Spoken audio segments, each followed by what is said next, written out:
My name is Don Stott. I am a father who experienced estrangement from one of my adult children firsthand. Welcome to Beyond the Pain, a place where parents of estranged adult children can find peace and healing. In each episode, I hope to share stories that'll help you through some of your darkest hours. To bring this out of the shadows and stop being ashamed. Then to build you up and inspire you to love yourselves even more. I want to start by reminding you that I am not a therapist or a doctor. I am just a guy who's been there and wants to help you have a life past our estranged children. If you need mental help coping with this or have thoughts of hurting yourself or someone else, please seek professional help. Welcome back, and today we're going to continue our conversation with Nancy Lee Klune, author of Banished, A Grandmother Alone. Everybody, you can't put everybody in the same round hole, Right. With a square peg. Right. So, I agree with that. Yeah. Yeah. So, But having said that, I think there's some basics that would help pretty much everybody. Okay. And I've already mentioned some of them, but I think understanding that you have no control, and to detach with love and let go with love, and I like it. Find your own life within you, your own being, and what's your own soul, what calls you besides your children, with whom you have an estrangement, and there's nothing we can do. I personally, speaking from myself, I did everything I could possibly think of. I could write a dictionary. Right. And I tried everything. I tried communicating, not communicating. I don't know, just you name it. You signed a contract. I mean, a damn contract. Goodness. Yeah. Oh, it was bizarre. It was so, and I wish I hadn't. So, yeah. And that was under the advice of their therapist. Goodness. So, That's another thing that I've seen so much in the group and talked to some people on the podcast about these, when the kids go to these therapists like you experienced, and they tell them that we're toxic, or to tell us that they need to disconnect or whatever. And I'm like, you don't even know them. Yes, they could have told you the most horrible stories. Sure.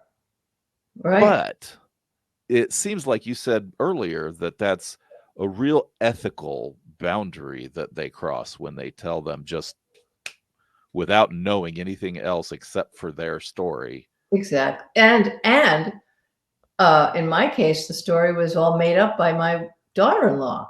Right. And then when the therapist called me and he told me some things, and they said, "You did," I said, "Oh my Lord, what?" And then he said, "I don't think your son loves you." He said that. That's why he should have lost his license. But oh my gosh. I said, "What?" And he said, "Well, a son who loves his mother wouldn't treat her like this." So that stayed with me, And even if that's true, that's a terrible thing for him to say. Not something a therapist should say. No, they should be trying to bring you together. Yes. Or just dealing with his issues, whatever those are, one of the two. They were in couples therapy, and that's, I don't know, who cares? It's all over and done. That's fine. But my interest in talking to you and anybody else who wants to talk to me is to help mostly parents and grandparents who need to find a way to get back in life, in a real way. Yeah, and we talked about generational stuff earlier, but I've also noticed, like, obviously we're in the US, but I have people, because I look at and I'm sure you can do the same thing with your book, but the analytics of who downloads the podcasts and whatever, there's people everywhere, all over the world, many countries, many, I'm sure, many walks of life. Yep. Yep. I There doesn't like a seem to lot. be a this is one factor, Yeah. It's amazingly. Matter of fact, the ironically, so when you do I don't know if you've ever done this before, but if you do a podcast or a YouTube channel or just record something and you're going to use someone else's intellectual property, music, you need to get their permission or you need to pay them a royalty. Yeah. And so when I started the podcast, I'm like, I really the music that I use was like one of the first few things that I heard, and I just loved it. I was drawn to it. And the gentleman has some music out on YouTube. He's credited in the podcast. But so I emailed him. I'm like, listen, I'm doing this. I'm not making any money at it. I just want to be able to use your music if you're okay with that. And then if something happens and I do start to monetize or whatever, then I would be happy to, do that. Would you be okay with that? I kind of explained what the podcast was about and whatever. I mean, it wasn't a day or two. He emailed me back. He at points in his life had been estranged from his son, See, I'm and 7 degrees of separation. yeah. So I'm like, of all of the music in the world, Mm-hmm. how it befuddled me. Yeah. It's So there are a lot of people going through it. there are. So, well, so for you, when you or do we talked about therapists for them. I mean, I know that I went when I was knee deep in it. And thankfully, and I had somebody good that kind of helped me Oh, good. in talking to other people. Assuming if you've talked to other people, have you heard any experiences of them? Did they seek help? Did you, have any thoughts on that? Oh, sure. I also, of course, sought therapy when all this was happening, and I had a lovely therapist who didn't actually had three, and none of them understood family estrangement. Uh, Yeah, I was surprised because now looking back, I bet there are more people out there who do because it's really becoming quite open. And yeah, uh, and I also do some coaching, and pretty much all of them have told me they worked with a therapist, but they didn't get it. The therapist didn't get mm, they didn't get it. yeah, And it's like being a parent. You don't get what it's like to be a parent unless you are a parent. You don't understand what it's like to be an alcoholic and recovering from that unless you were an alcoholic, yeah, or a drug addict, whatever.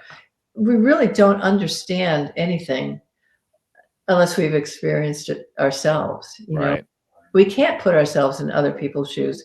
It's impossible. So we do have kind of tunnel vision as humans, I think. We can yeah, have compassion for people and compassion for what they're going through, but we don't truly feel it or get it. So that's why I would suggest, and if you, I strongly support therapy, but find a therapist who has gone through family estrangement. I for mean, sure. otherwise you don't understand it. They don't understand it. And a lot of them have said that the therapist made it worse for them because they Right, like, well, you've grieved enough now, you know. There's no time limit on that. And you know what? You revisit it. It's such, absolutely, you have your good days, and then you get triggered by seeing a family at a picnic, right, and you go, wow, I'm all by myself, with my dog, or maybe just my spouse or something, right, and then some. Oh, and this is really important. I get into this space where I imagine my son's family. He's got four great kids, and we'll see what happens down the road. But when they realize, they I often in my brain go like, well, they're probably having really a fun day today. It's 4th of July, and I'm just sitting here, and I'm just wondering what they're doing. But you start imagining that their life is this perfect thing. Right. And it's not. They're human like we are. They're having their challenges and everything as well. And Yeah. and so we have to watch our thoughts. It's so important. We have to take the thoughts that hurt us and throw them out. Let them see them dissipating, Yeah. and them dissipating. You have to be tough on yourself and not indulge, these thoughts about, all the wonderful things they are or they're doing because it's a fantasy. We It don't is. we don't know what they're doing. I So mean, it's like, seeing some of these celebrities on the internet that you take these wonderful pictures, but then you find out a week later that, oh my gosh, they were just terribly unhappy. And of yeah, course, we all know what just recently happened. And it's like, yep, right. so it's like, you just never know. And so I was thinking, though, too, with, well, that's good English. I was thinking, though, to people, because I've mentioned it to people out, before, but I've always thought that you get these other people, you were talking about them saying, get over it, Yeah. and you have these other family members that then they'll ask you how they are, how are your kids doing, or whatever. And I had a coworker recently, I was, she didn't know a lot about the situation, but I was kind of saying I was having a difficult time because of this or whatever. And, oh, well, you just got to do what you got to do. You got to reach out to them. Don't let them do this. Don't let, and I'm like, oh, Get it. They don't I get know, but it, it's hard to always be the one to do that. And even now, we're kind of always the ones to do that. Almost. I did get a message, a week or so ago, and we arranged a, conversation. We don't live too far away, but with, gas prices the way they are, we're all being a little frugal. So, Mhm, mhm. um, so I did get that recently. But, when other family members or friends start asking, that's really difficult. Sometimes either you I don't spill think your guts or you keep it hmm. all in and say, oh, they're fine. It So depends on who you're talking to. right. Somebody in your inner circle and who know what's Right. going on, then you can share. But anybody outside of that, you just go, it's okay. It's still going on. If they know. If they Yeah. don't, you just go, oh, they're doing well. Just say Right. they're doing well. You don't owe anybody any explanations. Nope, that's true. And then just try to keep yourself, depending on where you're at with everything, keep Yeah, yourself together long enough to get yeah. that person away from you to, Oh, as time goes on, I've been at this a lot longer than you, and yeah. um, after a time, you have a sort of acceptance of the situation, not a happy acceptance, not condoning it, not celebrating it, Yeah. obviously, No. but you understand that you have done everything you can, and it's time to just let that be. You just got let it be. The Beatles song, just I let. was just gonna say, my wife's a big Beatles fan, so yeah. Me too. And that song, Paul McCartney in an interview said when he listens to the song, he was amazed at their wisdom because they really didn't have any, Right. So it has a lot of wisdom, and I listened to that song several times in the beginning years of this. I remember one time driving in the car, and I remember where I was. I was on Pacific Coast Highway in Mhm. California, crying my eyes out just listening to that song. And oh my God, and every time I hear it now, I still get choked up because Yeah. I I, I had something happen. You can cut this out. I'll tell you if you like it, keep it. I was in Ithaca, New York, and I'm not religious. I was brought up Catholic. I'm not religious. I am interested in spiritual matters and everything, obviously. Yeah. So I was standing in a church waiting for my childhood friend who lived in Ithaca, and I was just standing in front of the altar. I had gone to mass with my friend, and mass was over. People are sort of congregating, and I just stood in front of the statue of Mary, the Virgin Mary, Mm-hmm. and it was a beautiful statue. And I was just looking at it because it was pretty, and I thought there was a tear going down her right eye. And I thought, how did they paint that on there? And it looked like a tear. And I'm very skeptical. I was Right. skeptical. So, and my friend came over to me and I said, how did they paint that? That's fascinating. She said, paint what? I said, that tear. She said, there's no tear there. Oh my. And trust me, I don't have these experiences. Right. Well, that's not true. I do. But I said, no, look, right down her right eye. It's coming down. Let's stand here. And she said, no, it's not there. There's no tear. Oh wow. And she said, because she was sort of clairvoyant, she said, Oh. Our Lady's crying for you because Oh you're man. a mother going through what you're going through. Oh. No, I believe that. I saw it. That's wild. That is wild. How interesting. And that gives me comfort because it's not a story I was told. I saw it with my own eyes. And I went back and I looked at it and I saw it and she did not see it. Wow. That's I awesome. believe in that kind of thing, but I didn't. And I'm the one who saw it. Yeah.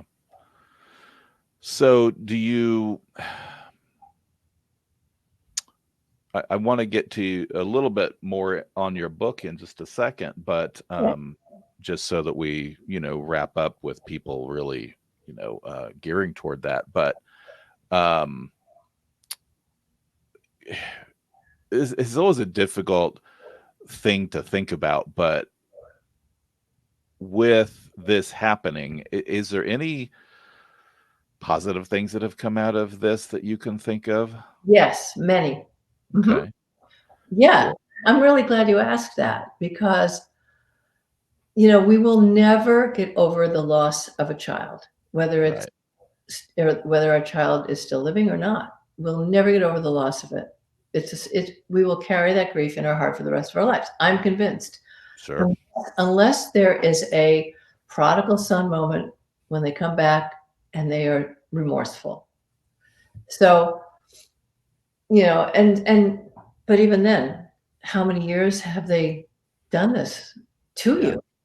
And so there are so many positive things that have come out of it for me. I started writing. I started getting into my own soul work kind of thing. Oh, cool.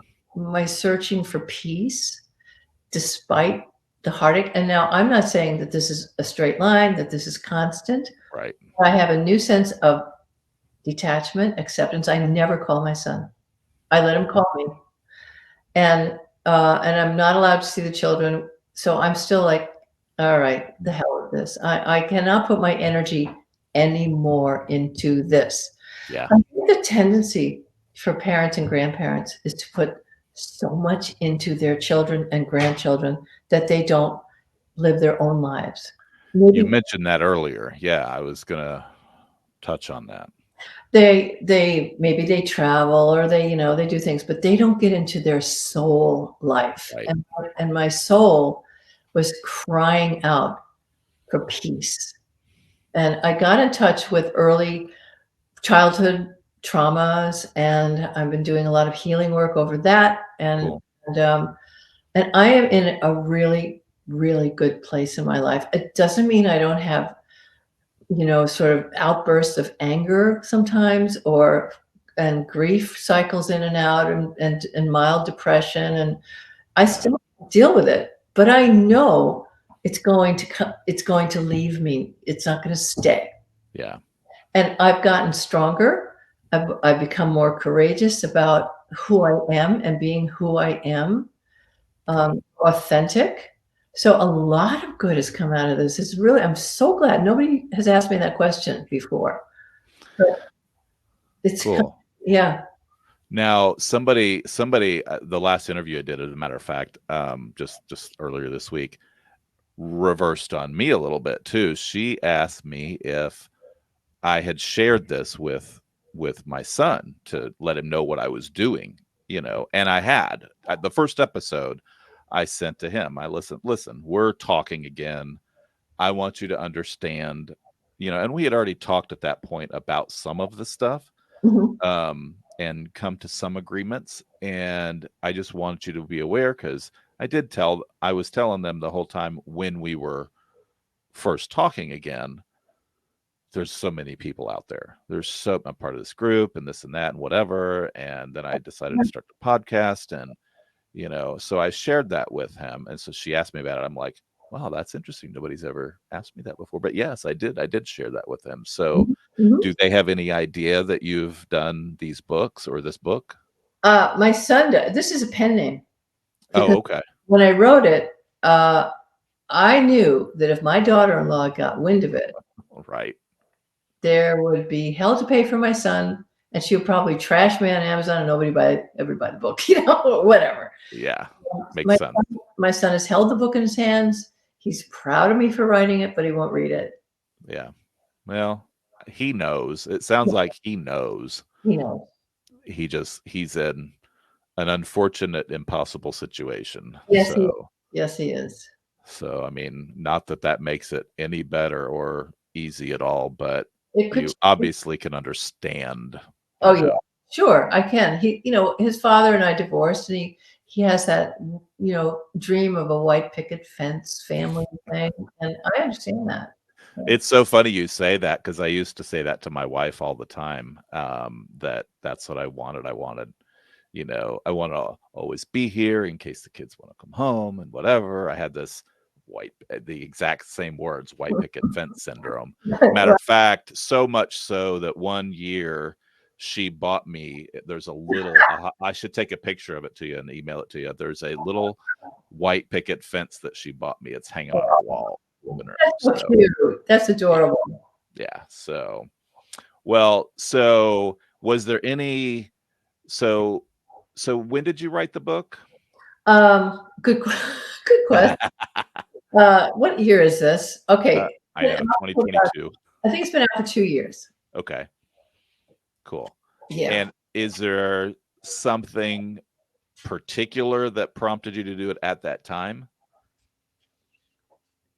I think, I had been writing the blog, and I noticed that there were some sort of, um, evolution to my writing, because I took down half of it because Yeah, I passed those points, and I realized that some of it was a little bit shallow, and I see that in early estrangement people, who are just starting out like, "Well, I'm over it, and I'm just gonna go on, and, and I'm gonna," right, and that was a little bit of my tone until I got into more years of having to go through all this, and I realized that's not what they need to hear. They need to hear that the pain is real. They need to hear that the grief is real and that they're allowed to have it as long as they need to, right.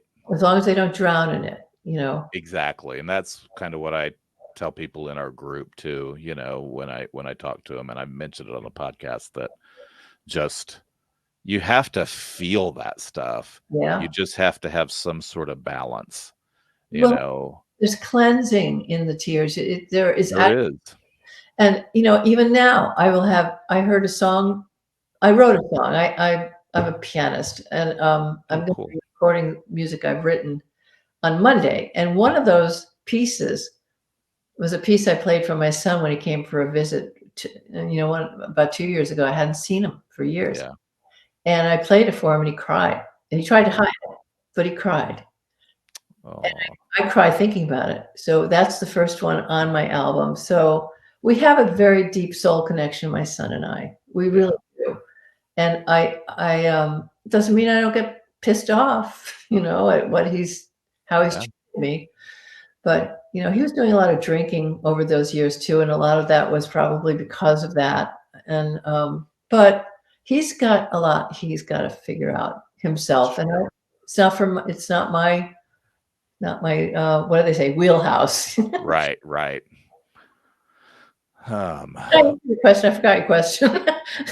what prompted it at that time to write So, the yeah, book? so I realized that there were a lot of people out there who were starting to read my blog, and I thought, I'm going to get more organized. I've always written anyway, and Yeah. I just started doing, I started writing it. Before I knew it, I was like, oh my God, I would think of a word, like your voice, and I'd write about how you lose your voice Yeah.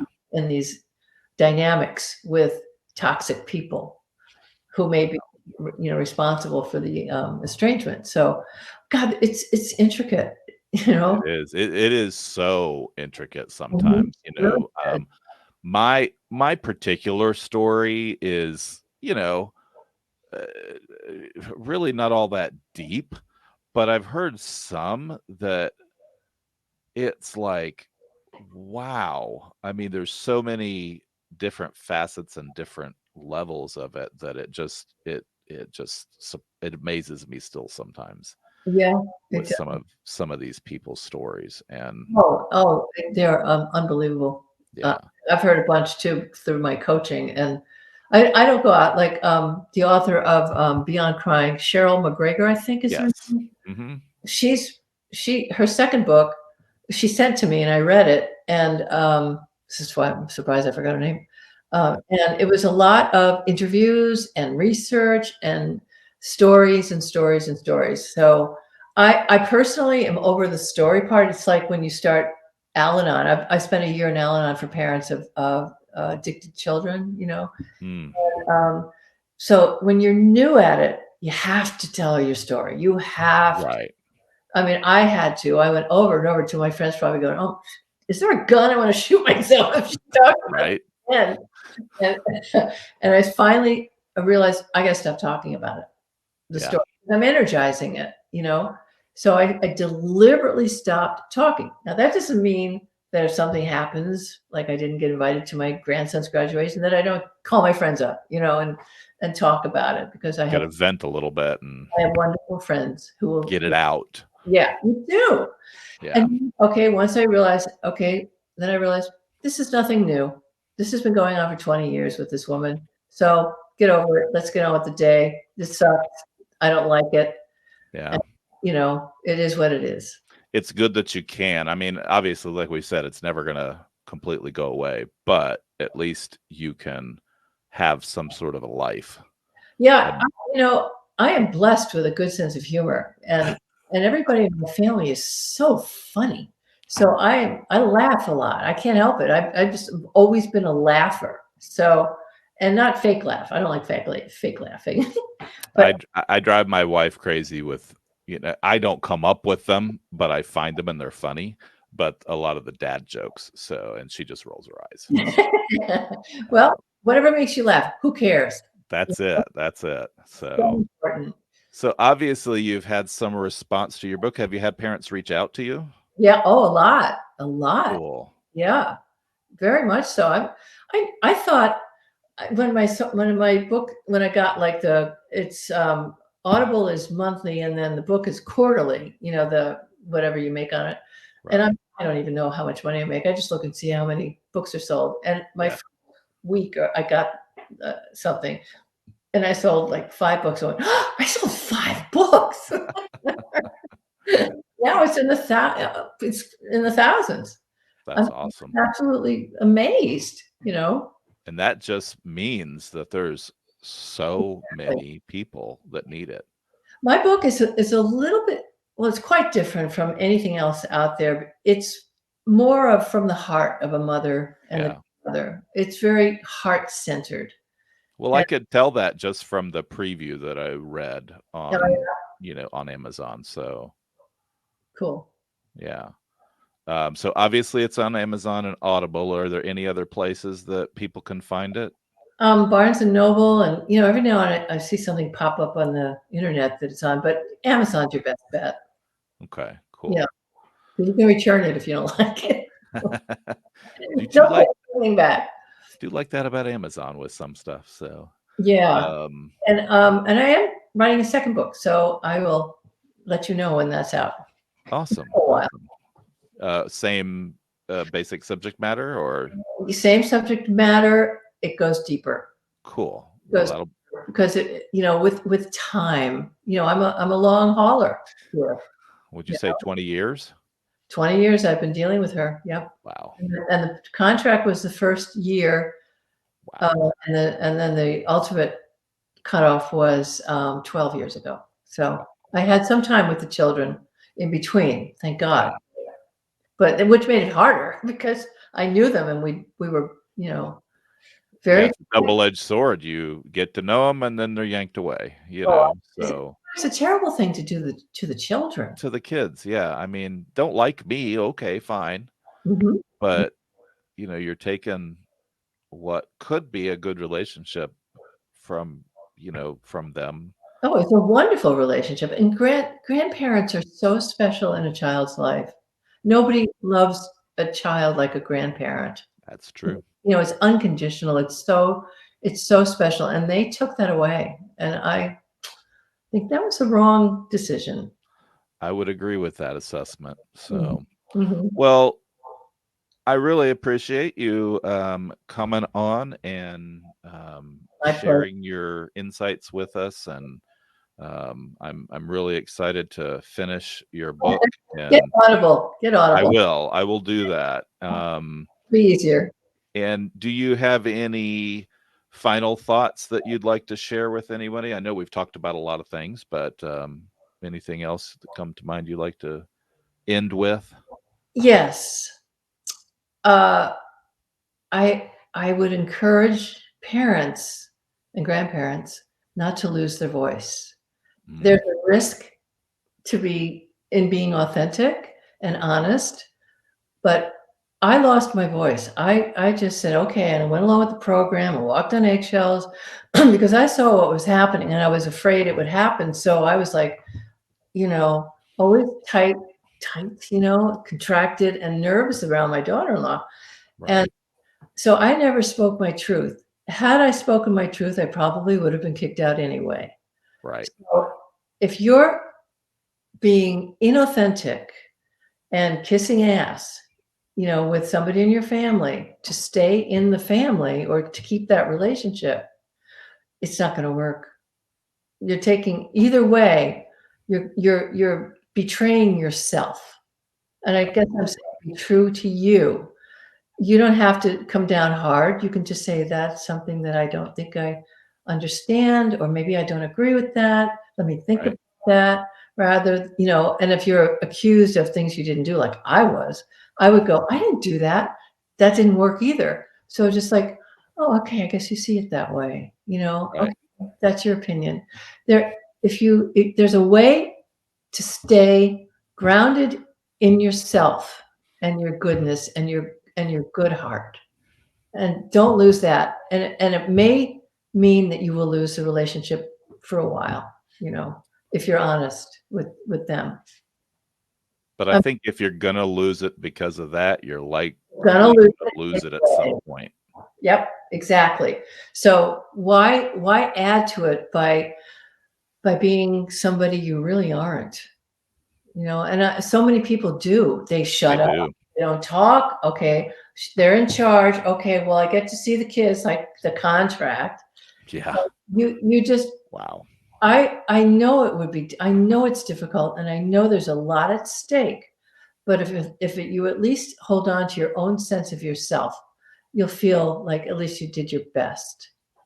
Well, and it's kind of like when, I was going to mention this earlier. It's kind of like when kids leave the house and you're empty nesters now. If you don't have some sort of a life of your own, Mhm. then I think that's sometimes where parents then they don't even know each other because their kids aren't around. Yeah, that's a So good parallel. And then the grandchildren come along and they put everything into the grandchildren. right, Yeah, right. Got to exactly. be something for you. So Exactly. Yes. So that's a good parallel. Yeah. well, very good. Well, again, I appreciate it. And we will talk soon.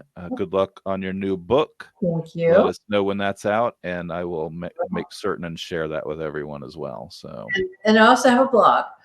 uh, awesome. it's grandparentsdeniotaccess.com. So you can, there's some free stuff to read there too. Awesome. Awesome. Very good. Well, I appreciate it, and we will talk very soon. Okay, wonderful. And good luck to you. Thank you so much. Okay. All right. Bye-bye now. So I'd like to thank Nancy for coming on the show. Please be sure to tune in next week to hear the rest of her interview. I'd also like to remind everyone that if you would like to be on the show, or you have some suggestions, or you just want to drop me a line, please feel free to email me at beyondthepainpodcast@gmail.com. Also, remember, if you're hearing this for the first time, you can find me on most of the major podcasting sites like Apple, Google, Spotify, and Podbean. And then I'd also like to remind you to please try to live beyond the pain.